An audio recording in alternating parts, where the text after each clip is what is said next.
Hi everyone, I'm Tim Bayliss and I'm Series Editor for the new Oxford Revision and Practice Guides in Geography. I've been teaching GCSE Geography since it started, and I've also produced teaching resources, student textbooks and revision guides.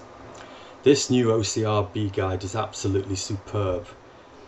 It covers all the knowledge you need, it has reinforcement of that knowledge, it's got all the key terms you need to learn, it covers all the skills you need to understand.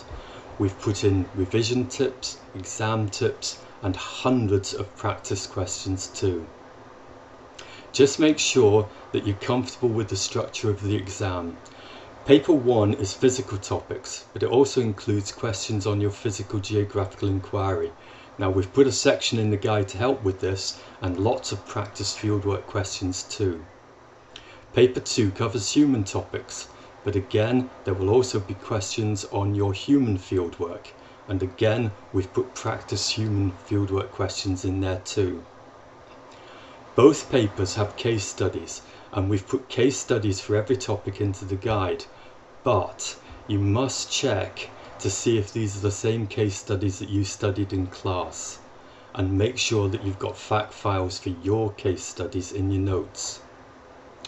Paper 3 covers both topics from papers 1 and 2 in a decision-making exercise.